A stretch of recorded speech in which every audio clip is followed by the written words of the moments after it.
بسم اللہ الرحمن الرحیم۔ سامعین کرام، السلام علیکم ورحمۃ اللہ۔ خود پسند قارون موسیٰ کے چچا کا بیٹا ہے اور موسیٰ اور ہارون کے بعد وہی شخص ہے جو تورات پر پورا عبور رکھتا ہے، لیکن قارون کی خود پسندی اور غرور نے اسے حالات سے فائدہ نہیں اٹھانے دیا۔ وہ مال و دولت کے اعتبار سے بنی اسرائیل میں سب سے نمایاں ہے۔ وہ جس وقت گھر سے باہر جاتا ہے تو ایسے شان و شوکت سے چلتا ہے جس کی مثال کم ہی ملتی ہے۔ موسیٰ کی کوششیں ظلم، ضد اور خود پسندی مٹانے کے لیے تھی۔ موسیٰ اس لیے اٹھے تھے کہ خدا کے احکام کے مطابق سماجی انصاف قائم کریں، محتاجوں اور مظلوموں کو آزاد اور پرسکون دیکھیں۔ لیکن ابھی فرعون کی مصیبتیں نہیں بھولے تھے کہ قارون نے اپنے ظلم و ستم کا محل کھڑا کر دیا۔ موسیٰ کے مفلس پیرو قارون سے کہتے تھے، اپنے اوپر مت اکڑ، کیونکہ خدا گھمنڈیوں کو دوست نہیں رکھتا۔ اے قارون، قیامت کے دن کی فکر کر اور اپنے مال و دولت سے آخرت کے لیے توشہ تیار کر، جس طرح خدا نے تجھ سے بھلائی کی ہے، تو بھی اسی طرح خلق خدا سے بھلائی کر۔ قارون کہتا کہ چونکہ میں صاحب علم ہوں اس لیے خدا نے مجھے مال دیا ہے۔ خود پسند قارون بجائے اس کے کہ نصیحت مانے، غیر معمولی جاہ و جلال سے گھر سے نکلتا تھا اور دکھیوں کے دل کو اور بھی دکھاتا تھا۔ جو لوگ دنیا کے علاوہ آخرت کا تصور نہیں رکھتے تھے وہ کہتے تھے، کیا اچھا ہوتا جو ہم بھی قارون کی طرح کثیر دولت کے مالک ہوتے۔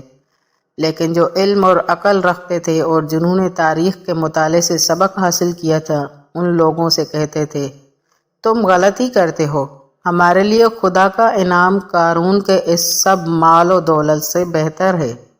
موسیٰ علیہ السلام نے اپنے ماننے والوں کو حکم دیا کہ اپنے لباسوں میں گردا گرد آسمانی رنگ کا صوتی فیتہ ٹانک لیں تاکہ اس فیتے کو دیکھ کر خدا کی یاد آ جایا کرے۔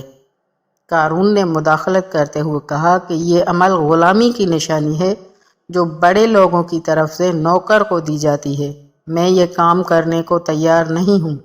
قارون اپنے خاص جانور پر سوار تھا اور اسے خوشامدی گھیرے ہوئے تھے۔ وہ اپنے خاص انتظامات کے ساتھ موسیٰ علیہ السلام کے پاس سے گزر رہا تھا اور کہتا جا رہا تھا، میں تم سے بہتر ہوں اس لیے تمہارا حکم نہیں مانوں گا۔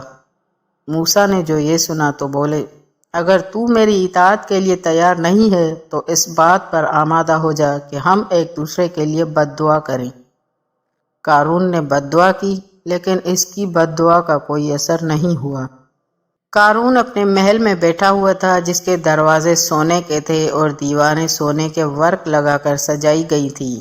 کچھ لوگ اس کے ارد گرد جمع تھے اور اس نے موسیٰ کے خلاف علم بغاوت بلند کر رکھا تھا۔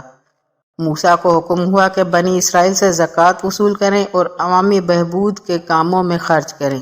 موسیٰ نے قارون کے پاس آدمی بھیجا اور اسے اطلاع دی کہ تمہاری دولت کا ایک حصہ قوم کے عوام کی ضروریات پر خرچ ہونا چاہیے۔ قارون نے دیکھا کہ بہت مال دینا پڑے گا، اس لیے مال کی محبت نے زکوٰۃ دینے کی اجازت نہیں دی۔ قارون نے اپنی حمایتی جمع کیے اور بولا کہ موسیٰ جو حکم دے رہا ہے اگر ہم اس کو مانتے ہیں تو بہت سا مال دولت دینا پڑے گا، اسی لیے ہم موسیٰ کے خلاف مل کر ایک جماعت بناتے ہیں۔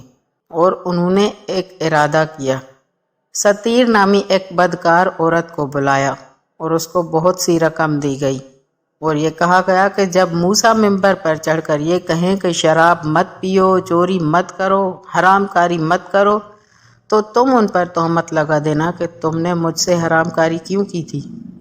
ہم عہد کرتے ہیں کہ اس کام کے بدلے میں تو جتنا مال چاہے گی ہم دیں گے اور تجھے اپنے زنانہ خانے میں داخل کر لیں گے۔ موسیٰ بنی اسرائیل کے خیالات کی ترقی کے لیے ممبر پر گئے اور چوری اور تہمت کی برائی کرنے لگے۔ جس وقت حرام کاری کے موضوع پر پہنچے تو بولے، جو کوئی حرام کاری کرے اور بیوی بھی رکھتا ہو تو اس پر اتنے پتھر برسائے جائیں کہ وہ مر جائے، اور جس کے بیوی نہ ہو اس کو 100 کوڑے لگائے جائیں۔ قارون نے ممبر کے نیچے سے کہا، اگر تم خود یہ کام کرو تو پھر تمہارے لیے بھی یہی حکم جاری ہونا چاہیے۔ موسیٰ نے کہا اگر میں ایسا کروں تو یہی حکم جاری ہونا چاہیے، کیونکہ خدا کے احکام میں کسی کی خصوصیت نہیں۔ قارون نے کہا بنی اسرائیل کہتے ہیں کہ تم نے ستیر نامی عورت کے ساتھ حرام کاری کی ہے۔ موسیٰ نے کہا میں نے؟ قارون نے کہا ہاں تم۔ موسیٰ نے کہا عورت کو بلاؤ، اگر وہ اقرار کرے تو میں تیار ہوں کہ مجھے سزا دی جائے۔ عورت آئی، موسیٰ نے اس سے خطاب کیا کہ کیا میں نے تیرے ساتھ ایسا کام کیا ہے؟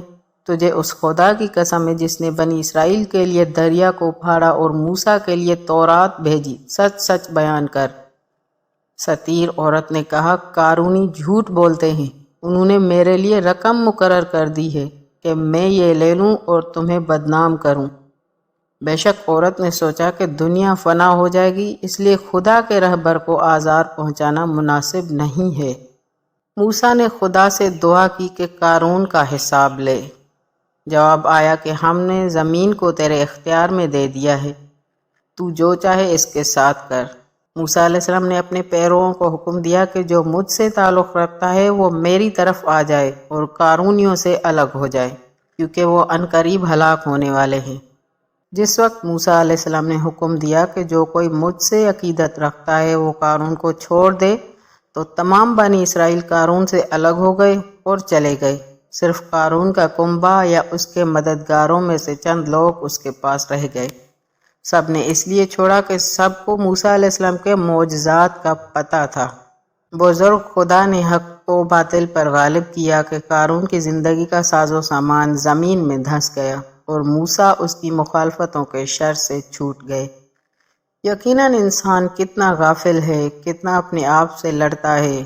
ہاں فرعون اور قارون سوچتے تھے کہ اس قدر قوت، دولت، فوج اور ساز و سامان کی مدد سے وہ اونی کپڑے پہننے والے موسیٰ کو فنا کر دیں گے، لیکن وہ اس بات سے بے خبر تھے کہ دنیا کو پیدا کرنے والے خدائے واحد ہے جو کمزور اور دکھی انسانوں کا سچا سہارا ہے اور مناسب وقت پر ظالموں سے حساب لیتا ہے۔